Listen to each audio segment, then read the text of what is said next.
The wind came first, low, cold, whispering down the muddy street like a voice from the hills. Lamps flickered behind dusty windows, and shutters banged against rotting frames. The town of Willow Bend lay half asleep beneath a bruised sky, its streets slick with the promise of rain. Through that dim and lonely hour came Clara Wynne. Her boots sank into the mud. Her breath came sharp. She clutched her belly as though trying to hold the world from breaking inside her. The sky broke open above, soft rain kissing her hair, plastering it to her cheeks. From porches and cracked windows, people watched. They didn't speak loud, but the whispers carried. That's her, the midwife's apprentice. Heard she laid with a drifter. Never married. Lord help her soul. Clara's steps faltered. Her vision swam. She pressed a trembling hand against the post of the general store, gasping. Lantern lights spilled from within, outlining her in gold and shadow. For a moment, she stood straight, defiant.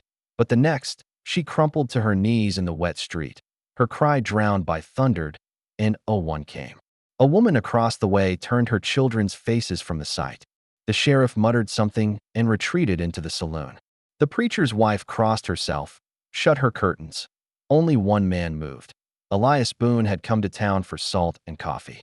A tall, quiet rancher with the kind of sadness that didn't show unless you looked hard.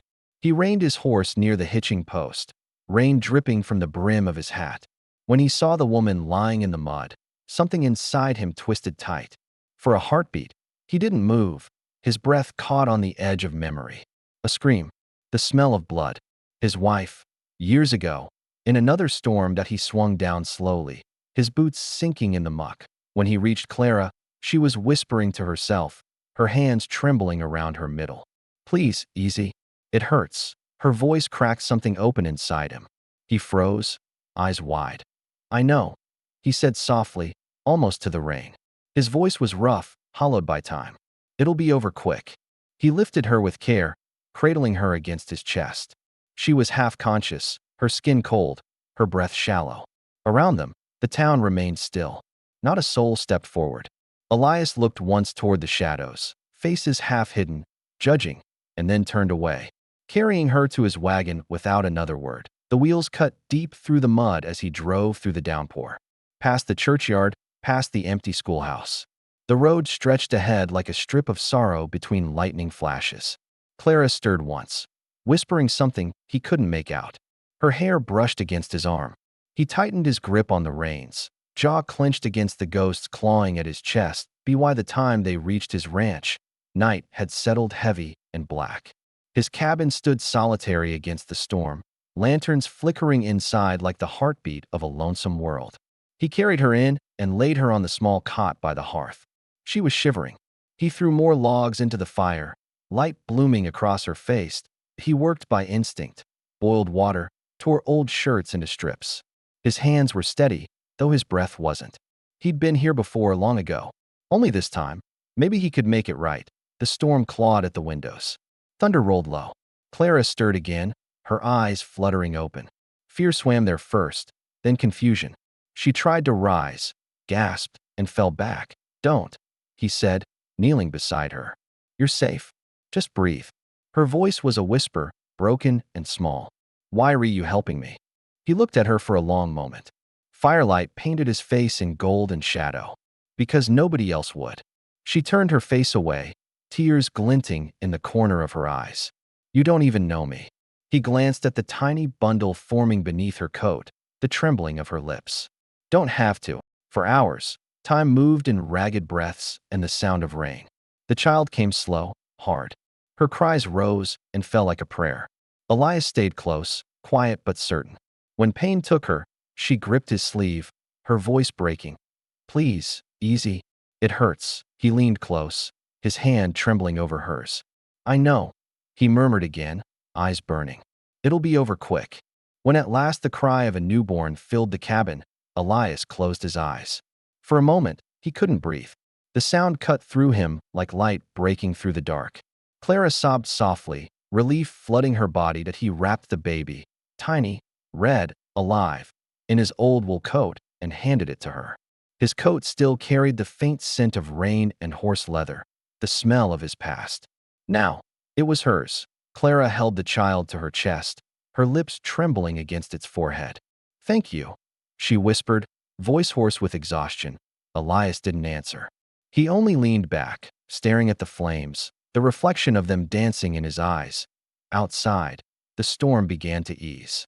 The roof still dripped, but dawn pressed faint light along the horizon. The world, for the first time in a long while, seemed still. When morning came, Clara sat by the fire, the child sleeping against her shoulder. She looked around the small cabin, bare walls, rough furniture. A single photograph of a woman smiling faintly beside Elias. She touched the frame gently, understanding dawning in her tired eyes. Elias came in from tending the horses. He stopped when he saw her standing near the door, her shawl pulled close. "I should go," she said quietly. "You've done enough." He studied her for a long moment. The air between them hummed with something tender, unfinished. "You got nowhere safe, do you?" he asked finally. Her throat tightened. She shook her head. "No place that wants me." He looked toward the horizon, pale gold stretching over the fields. "Then maybe," he said softly, "you stay till you find one." She didn't answer right away. Her eyes filled, but she blinked the tears back, looking down at the baby nestled in her arms. The fire popped once, a bright spark. She turned to him then, slowly, and met his gaze. Neither smiled. Neither spoke. But something quiet passed between them, like the moment before dawn when the world holds its breath. Outside, the rain had stopped. A single ray of sunlight broke through the clouds, falling across the floorboards, warming the room.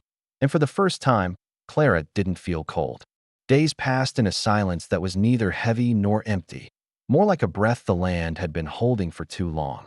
The storm had left behind a hush, and in that hush, something tender began to grow.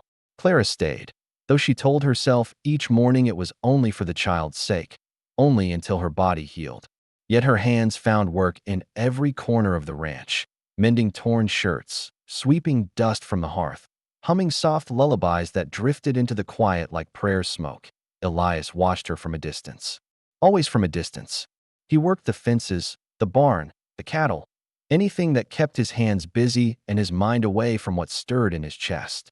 But each evening when he stepped inside, the sight of her near the fire, hair loose, baby in her arms, light soft on her face, slowed his breath in a way he hadn't felt in years. Some nights, she caught him watching. Neither looked away too quickly. The silence between them thickened, not with discomfort, but with something uncertain, something that trembled at the edges of belonging. Why the fifth morning? She was hanging clothes to dry outside when she noticed him mending a broken corral post. The sun rose over the ridge, lighting the dust around him like gold. The baby cooed in her arms. Elias glanced over once, then again, almost shyly. "He's got your stubborn eyes," he said. Clara smiled, small and uncertain. She corrected softly. "And she's got more sense than I do, being born into a world like this." He looked down, his hand still on the hammer. "Ain't the world that's cruel," he said after a while. "It's the folks in it." Later that day, Elias rode into town for flour and feed. The sun was sharp, the air dusty. The moment he tied his horse outside the mercantile, heads turned. "Boone," someone muttered. "You still keeping that woman up at your place?" The preacher's wife, Martha Greeley, stepped forward, her lips pinched thin. "That girl's brought shame to herself and to you." "Folks are talking, Elias." He stared at her for a long moment, quiet. The whole street seemed to lean in, waiting for him to defend or deny. But he said nothing, only took his sack of flour and walked past, his boots thudding against the boards. The gossip followed him all the way back up the trail, sharp as thorns, persistent as wind. By the time he reached home, he looked older. That night, Clara found him sitting in the barn, elbows on his knees, staring at the dirt floor. The lamp light trembled across the walls. "You went to town," she said softly. He didn't look up. "Shouldn't we? They don't forget easy." She stepped closer, her voice quiet. "You knew they'd talk. Why go?" He gave a tired smile, a sad, twisted thing. "Needed feet. And to hear what I already knew." She frowned, unsure what he meant. He lifted his gaze then, and for the first time, she saw the full depth of him, the grief he carried like a brand. "My wife," he said slowly, "died birthing our child. I couldn't save her. Doctor came too late. I told myself I'd never hear that sound again. The sound of a woman hurting like that. His voice broke, a rough whisper. Then you. Clara's breath caught. Elias. I thought helping you would kill me all over again, he said, eyes wet but unashamed. But it didn't. It quieted something. She knelt beside him. The air smelled of hay and rain-soaked earth. You didn't just help me, she whispered. You brought us back to life. For a moment, he reached toward her. His fingers brushed hers, then stopped, hand trembling midair. She didn't move closer, didn't pull away. They stayed like that, close enough to feel each other's warmth, but not enough to break what was fragile between them. The next morning dawned cold and still. A line of riders appeared at the far edge of the field. 6 men, their dust rising like ghosts. Mayor Harlan led them, his red face grim under his hat. They rode up to the porch where Elias stood, Clara holding the child just inside the doorway. Harlan spat in the dirt. We come to settle what should have been settled long ago, he said. That woman's got no right to stay here. You can keep your land, Boone, but not her filth. Elias didn't move. His voice, when it came, was soft but steady. There's a mother and child here. That's all. The mayor's hand twitched near his pistol. You gonna stand against the whole town for her? Elias looked at them. The men he'd traded with, worked beside, shared coffee with in church pews years ago. Their faces were tight with judgment and something smaller. Fear of mercy, fear of being seen siding with grace. He spoke low, so low they had to lean to hear. Go home. For a long moment, no one moved. Then one man turned his horse. Another followed. Soon the rest did too, muttering under their breath. Their pride bruised, but their consciences quieter than before. When they were gone, Clara stepped onto the porch. The child fussed against her chest. Elias stood still, watching the dust settle. You didn't have to do that, she said. Yeah, he murmured, still staring at the horizon. I did. She looked at him then, really looked. The man who'd lost everything and still found it in himself to protect what wasn't his. Her throat tightened. Weeks passed. The baby grew stronger. Laughter began to return to the cabin, shy and uncertain, like sunlight through thin clouds. Clara tended the garden. Elias fixed what he hadn't bothered to fix in years. One evening, she brought him coffee on the porch. The sunset burned low, gold and pink across the plains. I've been thinking, she said, setting the cup beside him, about leaving soon. You've done more than enough for us. He didn't answer right away. His eyes followed the horizon, where a single hawk drifted lazy circles over the land. You leave if you need to, he said. But don't think you owe me going. She smiled faintly. It doesn't hurt anymore, she said after a pause. He glanced at her, the edge of a smile softening his face. Told you it'd be over quick. The baby stirred and cooed, reaching for the light. Clara laughed, a sound pure and quiet, like a creek running after a drought. Elias watched her, that laugh soaking into him like spring after a long winter. The sun dipped lower, setting fire to the fields. 2 silhouettes, man, woman, and child, against the vastness of Wyoming sky. Nothing spoken, nothing promised. Yet something whole and new had taken root between them. And as the wind picked up again, soft and endless, it carried the smell of rain and hay and the faint echo of an old voice, gentle, aged, remembering. Sometimes the hurt that brings you to your knees ain't meant to break you, the voice said. It's meant to bring you to mercy. Out here, where kindness is scarce and judgment loud, one small act of grace can turn a life around. So if you're hurting, easy now. It'll pass. It always does. The plains stretched quiet beneath the fading light.